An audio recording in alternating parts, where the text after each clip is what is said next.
kedua ada hubungan, persepsi, nilai, kebutuhan, dan harapan pemangku kepentingan eksternal terhadap konsumen. Konteks internal pada perusahaan selama Pipo yaitu ada visi, misi, dan nilai yang diterapkan di perusahaan itu sendiri. Yang pertama ada visi untuk menjadi sebuah perusahaan global yang lebih sehat, perusahaan yang bertahan lebih lama. Yang kedua ada nilai-nilai inti yaitu ada tugas, integritas, semangat tim, kualitas unggul, belajar terus-menerus, inovasi, dan orientasi konsumen.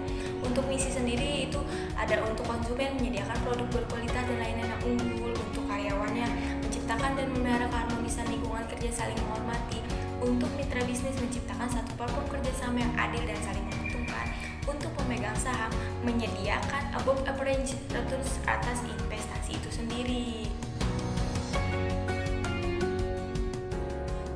Strength atau kekuatan ada kualitas mesin yang mumpuni, garansi resmi, harga murah dengan spesifikasi gahar, teknologi dan fitur lalu di depan, dan layanan purna jual. Yang kedua ada weakness atau kelemahan, fasilitas service center yang masih belum banyak, produk baru, branding di lapangan, dan loyalitas promotor. Untuk selanjutnya ada opportunity atau peluang, yaitu yang pertama untuk membentuk peluang untuk membangun brand awareness pada calon konsumen bisa dilakukan dengan kekuatan yang ada, yaitu terus menggemborkan, promosikan keunggulan mesin dan teknologi fitur terdepan. Yang kedua ada kekuatan yang dimiliki seperti harga dan spesifikasi serta layanan purna jual akan membuka pengalaman konsumen yang positif sehingga peluang akan semakin besar untuk terbentuk. Yang selanjutnya ada threat atau ancaman, yaitu yang pertama dengan meningkatkan kemudahan garansi resmi dan peningkatan layanan purna jual dapat membunuh kelemahan akan adanya service center pesaing yang memang sudah ada keberadaannya. Yang kedua ada kekuatan pada harga dan spesifikasi yang gahar dapat dimanfaatkan untuk menutup ancaman dari pesaing lama yang lebih dulu eksis dan membuat pesaing menjadi peniru untuk menjatuhkan smartphone Pipo itu sendiri. Pandemi COVID-19 ini memberikan pukulan yang telak kepada industri pariwisata di seluruh dunia. Sektor perhotelan tak terkecuali juga terkena pukulan tersebut. Begitu juga dengan industri perhotelan, terutama di Indonesia, harus segera bangkit dan berjuang kembali. Pasalnya ada banyak mulut yang tergantung pada sektor industri ini. Pertanyaannya tentu bagaimana? Pasalnya pandemi akibat virus corona ini aja belum tentu kapan akan berakhir. Berdasarkan pada kondisi saat ini dibutuhkan strategi tepat untuk bisa memulihkan dan menggerakkan roda perekonomian, khususnya di sektor pariwisata. Strategi yang bisa dilakukan pada saat ini adalah yang pertama membuat branding strategi baru, misalnya The Worries of Corona, Enjoy Your Holiday. Yang kedua bisa menggunakan media sosial untuk melakukan promosi secara gencar, misalnya lewat Instagram dan Facebook. Yang ketiga bisa melakukan promosi safety and healthy of tourists ke turis internasional.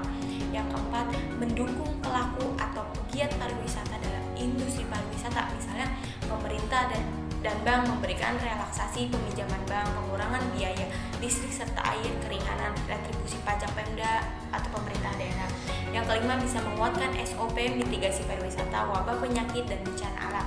Indonesia adalah negara prone to disaster, artinya kita dekat dengan keadaan bencana alam sewaktu-waktu seperti gunung berapi meletus, longsor, banjir, atau bencana non-alam seperti wabah pandemi virus COVID-19 ini.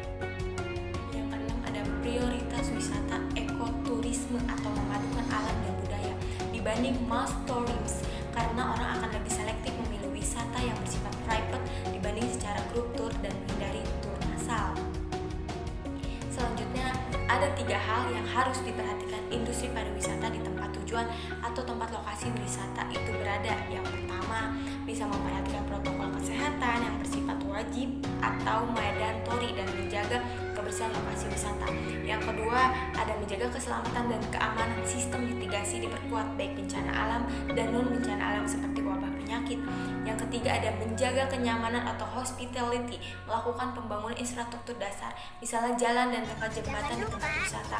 Pada akhirnya kita menuju ke new discourse of tourism serta diharap bisa memulihkan ekonomi pariwisata kita ke depan dengan tujuan akhirnya yaitu kesejahteraan masyarakat kita sendiri. Revolusi industri 4.0 atau yang lebih dikenal sebagai revolusi industri keempat menimbulkan ketakutan bagi banyak pihak soal pekerjaan manusia yang akan digantikan oleh teknologi terkini. Di Indonesia, revolusi industri ini sudah terlihat di sektor perbankan.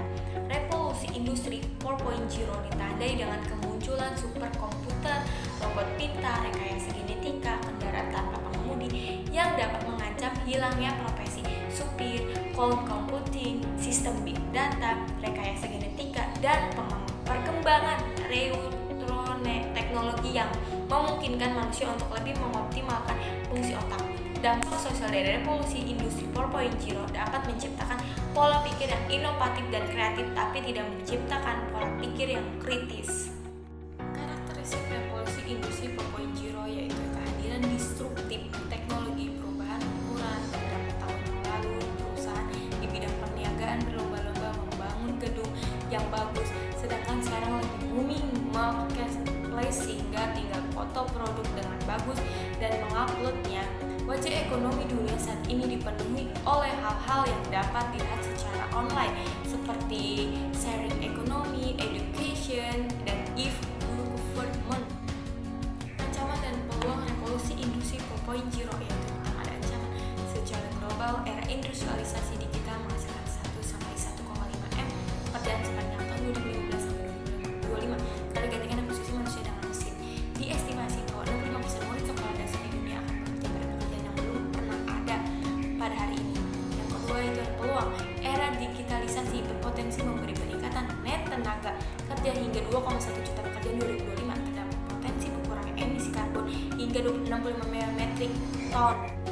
Tidak bisa dipungkiri bahwa teknologi saat ini berkembang sangat pesat. Bill Gates pernah berkata bahwa revolusi 4.0 merupakan opportunity for everyone, yang artinya peluang untuk semua orang. Di sini tidak hanya peran perguruan tinggi dan mahasiswa saja yang memiliki peran menjaga masa depan bangsa dan masyarakat, tetapi pemerintah juga sebagai stakeholder dan fasilitator untuk menunjang pemberdayaan manusia itu sendiri, sehingga perlu adanya regulasi yang baik antara pemerintah, perguruan tinggi, dan mahasiswa agar dapat menjawab tantangan dari revolusi industri 4.0 itu sendiri.